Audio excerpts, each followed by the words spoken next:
Life Studies is the fourth book of poems by Robert Lowell. Most critics consider it one of Lowell's most important books, and the Academy of American Poets named it one of the groundbreaking books. Helen Vendler called Life Studies Lowell's most original book. It won the National Book Award for Poetry in 1960. Publication. Life Studies was first published in London by Faber and Amp. Faber. This was to allow for it to be entered for selection by the Poetry Book Society, one condition being that the first edition must be British. Because of the rush to release the book in Britain, the British first edition does not include the 91 Revere Street section. The first American edition was published in 1959 by Farrar, Straus and Cudahy, based in New York City. Content. Part 1 of the book contains 4 poems that are similar in style and tone to the poems of Lowell's previous books: The Mills of the Kavanaghs and Lord Weary's Castle. The well-polished are formal in the use of meter and rhyme, and fairly impersonal. This first section can be interpreted as a transition section, signaling Lowell's move away from Catholicism, as evidenced by the book's first poem, Beyond the Alps, as well as a move away from the traditional, dense, more impersonal style of poetry that characterized Lowell's writing while he was still a practicing Catholic and closely associated with new, critical poets like Alan Tate and John Crowe Ransom. Notably, at a 1963 poetry reading at the Guggenheim Museum, Lowell introduced his reading of Beyond the Alps by stating that, "A declaration of my faith, a lack of faith." Part 2 contains only one piece, which is titled 91 Revere Street, and is the first significant passage of prose to appear in one of Lowell's books.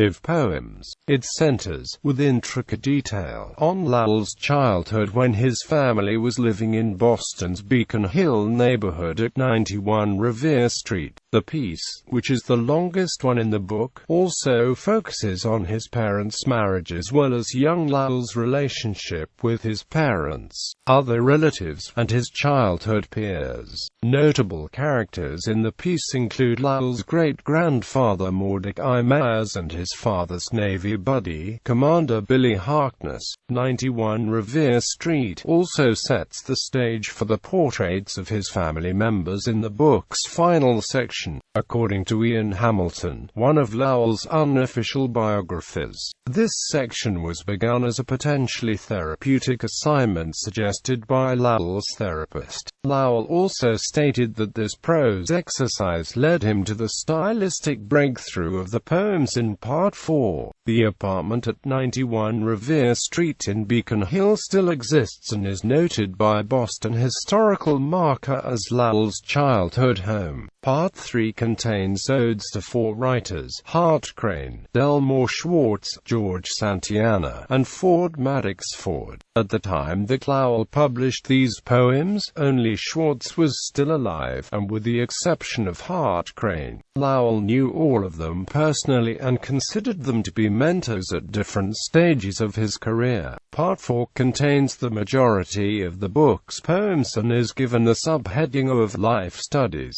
These poems are the ones that critics refer to as confessional. These confessional poems are the ones that document Lowell's struggle with mental illness and include pieces like Skunk Hour, Home After 3 Months Away, and Waking in the Blue. Quote, however, the majority of the poems in this section revolve around Lowell's family, with a particular emphasis on the troubled marriage of his parents. Lowell's maternal grandfather, Arthur Winslow, also receives significant attention in poems like Dumbarton and Grandparents.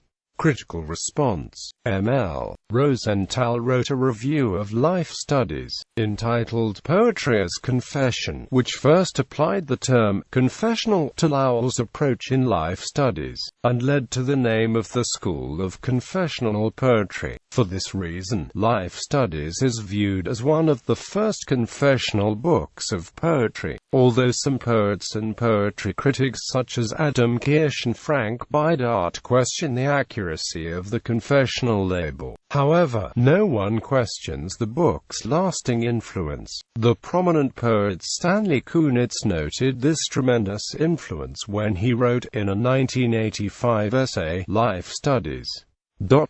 Perhaps the most influential book of modern verse since T.S. Eliot's The Waste Land. Quote, in a 1962 interview with Peter Orr, Sylvia Plath specifically cited Lowell's life studies as having had a profound influence over the poetry she was writing at that time, stating, "I've been very excited by what I feel is the new breakthrough that came with, say, Robert Lowell's life studies. This intense breakthrough into very serious, very personal, emotional experience which I feel has been partly taboo.